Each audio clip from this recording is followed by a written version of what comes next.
नमस्कार। दोपहर के 3 बज चुके हैं और आप देख रहे हैं देश प्रदेश। छत्तीसगढ़ में आज क्या है बड़ी खबरें, मैं आपको बताऊंगी। नमस्कार, मैं हूं पुनीत पाठक। मैं आपको बताऊंगा देश में इस वक्त की बड़ी खबरें क्या है। नमस्कार, मैं हूं आकांक्षा पांडे। मध्य प्रदेश में कौन सी खबरें सुर्खियां बनी, इसका अपडेट मैं आपको दूंगी। शुरुआत करते हैं देश की बड़ी खबर से। महाराष्ट्र में इस वक्त चुनाव की सरगर्मियां पूरे चरम पर जाती दिख रही हैं। भारतीय जनता पार्टी ने अपने स्टार कैंपेनर की लिस्ट जारी कर दी है और इसमें वो तमाम दिग्गज हैं जो हमेशा भारतीय जनता पार्टी या एनडीए की तरफ से लगातार प्रचार करते नजर आते हैं, इंडिया का मुकाबला करते नजर आते हैं। प्रधानमंत्री नरेंद्र मोदी, अमित शाह, इनके नाम इस लिस्ट में सबसे ऊपर है। भारतीय जनता पार्टी के राष्ट्रीय अध्यक्ष जगत प्रकाश नड्डा, राजनाथ सिंह प्रचार करेंगे। इसके अलावा मध्य प्रदेश के मुख्यमंत्री डॉक्टर मोहन यादव, केंद्रीय मंत्री शिवराज सिंह चौहान, छत्तीसगढ़ के सीएम विष्णुदेव साय, केंद्रीय मंत्री सिंधिया, इन सभी के नाम इसमें शामिल हैं। इधर भोपाल में संगठन चुनाव और सक्रिय सदस्यता को लेकर के बीजेपी का मंथन जारी है। बीजेपी के प्रदेश कार्यालय में आज प्रदेश स्तरीय कार्यशाला का आयोजन किया गया। बैठक में CM doctor Mohan Yadav, BJP प्रदेश अध्यक्ष वीडी शर्मा शामिल हुए। वहीं संगठन चुनाव अधिकारी विवेक शेजवलकर, प्रदेश प्रभारी डॉक्टर महेंद्र सिंह कार्यशाला में मौजूद रहे। अब बैठक में बूथ स्तर, मंडल स्तर, जिला और प्रदेश स्तर पर संगठन चुनाव को लेकर चर्चा हो रही है। वहीं बीजेपी की इस बैठक में बीना विधायक निर्मला सप्रे भी शामिल हुई और इसके बाद अब सियासी गहमा गहमी और भी तेज हो गई है। तो आपको बता दें, आज एक बेहद बड़ा कार्यक्रम यहां पर चल रहा है। संगठन चुनाव को लेकर के चर्चा हुई है, लेकिन आकर्षण का केंद्र बनी बीना विधायक निर्मला सप्रे, क्योंकि इनकी विधायकी को लेकर के लगातार कांग्रेस सवाल उठाती रही और ये भी सस्पेंस बरकरार है कि बीजेपी विधायक बन पाई है या नहीं बन पाई। और इनका ये कहना है कि जरा इंतजार कीजिए, बहुत ही अच्छी खबर आने वाली है। और अब वो अच्छी खबर क्या है और उसके बाद किस तरह से मध्य प्रदेश में सियासी समीकरण बदलेंगे, सबकी नजरें इस पर टिकी हुई है। और आज के इस कार्यशाला को लेकर, बेहद बड़ी बैठक को लेकर के बीजेपी के प्रदेश अध्यक्ष वीडी शर्मा कुछ कह रहे हैं, सुन लेते हैं। मुख्यमंत्री हमारी सरकार ने किया है। मैं माननीय मुख्यमंत्री डॉक्टर मोहन यादव जी का इसके लिए बहुत हृदय से धन्यवाद और आभार करता हूं, उनके इस विजन के लिए कि गौशालाओं के संचालन में समाज भूमिका कैसे निभाए। एक बड़ा निर्णय माननीय मुख्यमंत्री जी ने, हमारी सरकार ने किया है। इसलिए और भी एक नहीं, कई प्रकार के निर्णय जो शक्ति पूजा के साथ जो भारत के अंदर मूल में है, माननीय मुख्यमंत्री जी ने शस्त्र पूजन की शुरुआत सरकार स्तर पर की। तो इस प्रकार से हमारी संस्कृति और धर्म के लिए आज माननीय मुख्यमंत्री जी, हमारी सरकार लगातार जो काम कर रही है, वो भी एक ऐतिहासिक निर्णय में उनका बधाई और बहुत बहुत शुभकामना देता हूँ। और माननीय मुख्यमंत्री जी हमारे बीच में हैं, वो हम सब लोगों से आज संगठन के इस पर्व पर कार्यशाला के बाद माननीय मुख्यमंत्री जी भी हम सबको संबोधित करेंगे।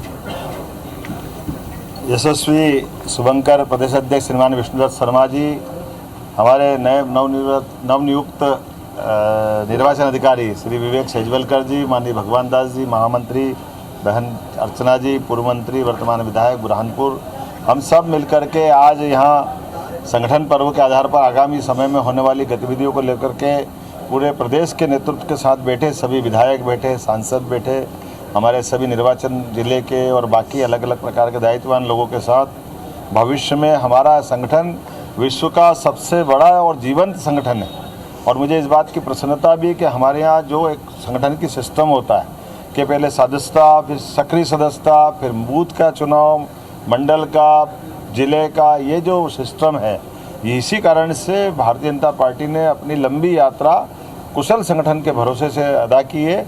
और यही हमारे लिए, जब हम चुनाव में जाते हैं तो बड़ा एक आधार काम करता है कि जिसका संगठन मजबूत, वो निश्चित रूप से उसकी सरकार को बनाने में कोई नहीं रोक सकता। मैं आज दुनिया की सबसे बड़ी पार्टी के राष्ट्रीय अध्यक्ष माननीय नड्डा जी को बधाई देना चाहूँगा, माननीय यशस्वी प्रधानमंत्री को धन्यवाद देना चाहूँगा, जिनके नेतृत्व में संगठन और सरकार का तालमेल देश के स्तर पे भी है। और यहाँ हम माननीय प्रदेश अध्यक्ष के साथ तालमेल करके लगातार सभी कामों में सरकार अपना काम करे, सरकार सबके साथ लेके चलेगी, लेकिन सरकार में बने मंत्री हो, मुख्यमंत्री हो, विधायक हो, सांसद हो, मूल रूप से वो पार्टी के कार्यकर्ता हैं। तो पार्टी के कार्यक्रमों में बराबरी से हिस्सा ले। इस अवसर पर ये जरूर मैंने इतना जरूर निवेदन किया है कि सरकार के जनहितैषी कामों।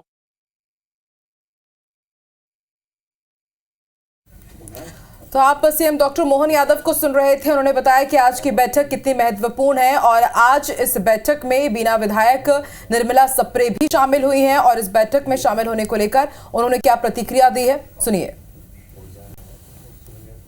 देखिए, चूंकि हम कह रहे हैं कि ये सारी चीज़ों का पर्दा मैं बहुत जल्दी उठाऊंगी, जनता के हित में, बिना के हित में लूंगी। अच्छा मैडम, अभी सदस्यता अभियान चला था तो आपने बीजेपी की सदस्यता ली? नहीं, अभी मेरी खुद की सदस्यता कहाँ हुई। कहाँ हुई? और राष्ट्रपति द्रौपदी मुर्मू छत्तीसगढ़ के दौरे पर है, उससे जुड़ा भी अपडेट आपको दिखाते हैं।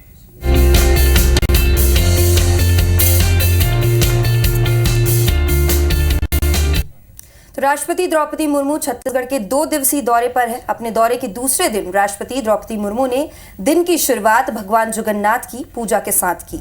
राष्ट्रपति सुबह 9:30 बजे रायपुर के गायत्री नगर में स्थित जगन्नाथ मंदिर पहुंची। जगन्नाथ मंदिर पहुंचने पर राज्यपाल रमन ढेका, मुख्यमंत्री विष्णुदेव साय, केंद्रीय राज्य मंत्री तोखन साहू, सांसद बृजमोहन अग्रवाल और स्थानीय विधायक उपेंद्र मिश्रा ने राष्ट्रपति का स्वागत किया। जिसके बाद राष्ट्रपति द्रौपदी मुर्मू IIT भिलाई के दीक्षांत समारोह में शामिल हुई। 8 स्टूडेंट्स को मेडल प्रदान किया। PhD होल्डर डिग्री धारकों को उपाधि भी दी गई। राष्ट्रपति आज आयुष विश्वविद्यालय के दीक्षांत समारोह में भी शामिल होंगी और शाम को 5 बजे वो दिल्ली रवाना हो जाएंगी।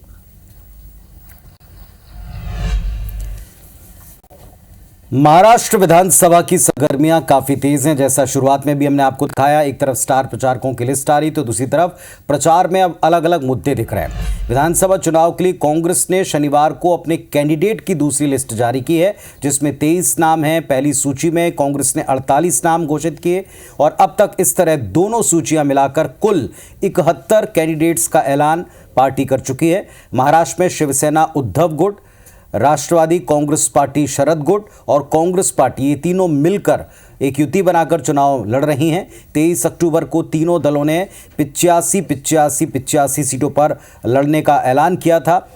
18 सीटें इंडिया ब्लॉक की अन्य पार्टी, जिसमें समाजवादी पार्टी है, SWP है, CPIM है और अन्य दल हैं, इनको देना तय किया गया और इसी फॉर्मूले के तहत सभी अपने कैंडिडेट्स घोषित कर रहे हैं। मध्य प्रदेश के उच्च शिक्षा मंत्री इंदर सिंह परमार अमेरिका की खोज को लेकर अपने पूर्व के दिए बयान पर कायम हैं। दरअसल परमार ने बीते दिनों भोपाल में बरकतुल्लाह विश्वविद्यालय के दीक्षांत समारोह में कहा था कि अमेरिका की खोज क्रिस्टोफर कोलंबस ने नहीं बल्कि भारतीय पूर्वजों ने की थी। जबलपुर में मंत्री परमार ने कहा कि 8वीं शताब्दी में भारत विश्व का सबसे सक्षम देश था और भारत के लोग ही पहले विदेश गए थे।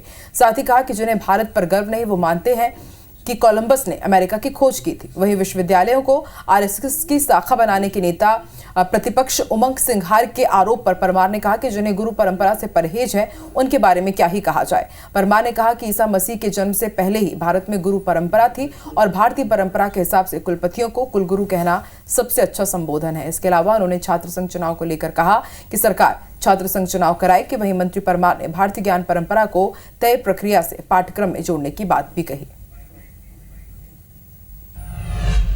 केवल अंग्रेज आए या ईसा मसीह पैदा हुए नहीं, उसके कई हजारों साल पहले से 10,000 15,000 साल पहले से भारत में गुरु परंपरा रही है।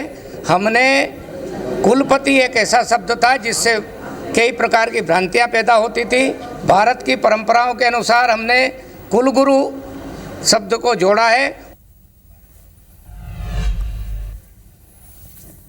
बलरामपुर जिले के कोतवाली थाने में युवक की हुई कस्टोडियल डेथ के मामले में ग्राम पंचायत संतोषी नगर में शनिवार को तीसरे दिन युवक का अंतिम संस्कार किया गया।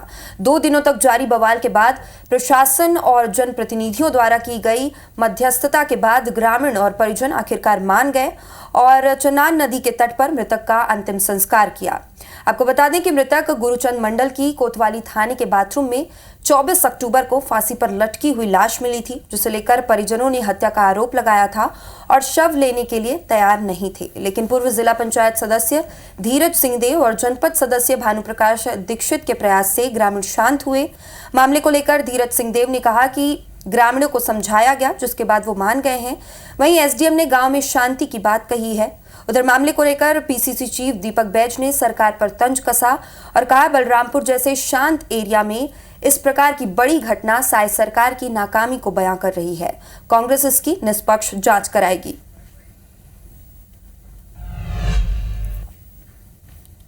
हर संभव मदद का हम लोग की तरफ से आश्वासन भी दिया गया है और उसमें निष्पक्ष तरीके से जांच करा के और जो भी इसमें दोषी हैं वो कोई भी दोषी बख्शे नहीं जाएंगे। पूरी तरह से शांत माहौल है गमगीन माहौल भी था, लेकिन पूरी तरह से कानून व्यवस्था के तहत ही सभी पूरे ग्रामवासी रहे हैं। पीड़ित परिवारों से मिलेंगे, चर्चा करेंगे, आखिर मौत कैसे हुई, क्यों हुई, क्या फांसी लगाने से मौत हुई या फिर हत्या कर दी गई। तो मुद्दे पर राजनीति अभी भी जारी है और इसी विषय के ऊपर लगातार सियासी बयान आ रहे हैं दोनों पक्षों की तरफ से। खासकर कांग्रेस ने इस पर एक जांच कमेटी भी बनाने का ऐलान किया। चलिए महाराष्ट्र चुनाव जुड़ा एक और अपडेट आपको देते हैं। महाराष्ट्र विधानसभा चुनाव में शिवसेना उद्धव गुट ने 15 उम्मीदवारों की अपनी दूसरी लिस्ट शनिवार सुबह जारी की। शिवसेना अब तक 80 उम्मीदवार कुल मिलाकर घोषित कर चुकी है। उसे 5 और उम्मीदवार घोषित करने। एमवीए के सीट शेयरिंग के तहत उद्धव गुट, एनसीपी, शरद गुट, कांग्रेस पार्टी, इन सभी को 85 सीटें मिली हुई हैं। हालांकि उद्धव गुट के नेता संजय राउत ने 24 अक्टूबर को कहा था कि उनकी पार्टी 100 सीटों पर चुनाव लड़ेगी, मतलब 15 अतिरिक्त उम्मीदवार उतारेगी।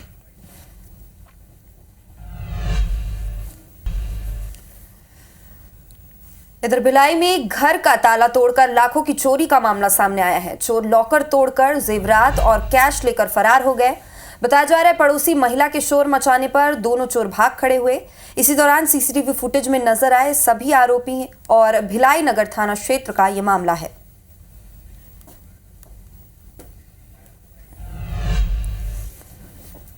राहुल गांधी ने शुक्रवार को एक्स पर एक वीडियो शेयर किया जिसमें वे दिल्ली के एक सलून में पहुंचे शेविंग करवाते दिख रहे हैं। वीडियो के साथ राहुल लिखते हैं कि कुछ नहीं बचता है। आज के भारत के हर मेहनतकश गरीब और मध्यम वर्गीय व्यक्ति की कहानी यही है। ये सलून अजीत चलाते हैं। अजीत उस व्यक्ति का नाम जहां वे बैठे हुए थे। उन्होंने राहुल को बताया कि कैसे दिन भर वे काम करते हैं ताकि दिन के अंत तक कुछ पैसा बच जाए। लेकिन अजीत यहाँ ये भी कहते सुनाई पड़े, अपनी आप बीती बता रहे हैं कि दरअसल उनका कोई पैसा बचता नहीं है। कहानी बताने के बाद उन्हें खुशी और संतुष्टि भी महसूस हुई, ये भी इसमें नजर आ रहा है। इस दुनिया में आजकल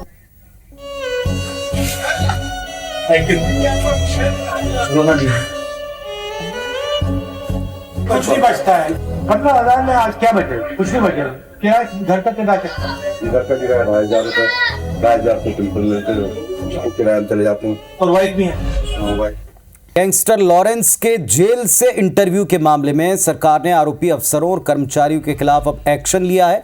पंजाब हरियाणा हाई कोर्ट के निर्देश पर गठित एसआईटी ने 7 अफसरों और कर्मचारियों को ड्यूटी के दौरान कोताही और लापरवाही का आरोपी करार दिया है। इसके बाद सबको सस्पेंड करने के आदेश दिए। ये आदेश राज्य के गृह विभाग के प्रमुख सचिव गुरुकीरत कृपाल सिंह ने शुक्रवार देर शाम जारी किए। जिन अधिकारियों कर्मचारियों को सस्पेंड किया गया उनमें डीएसपी से लेकर हेड कांस्टेबल रैंक तक के अधिकारी कर्मचारी हैं।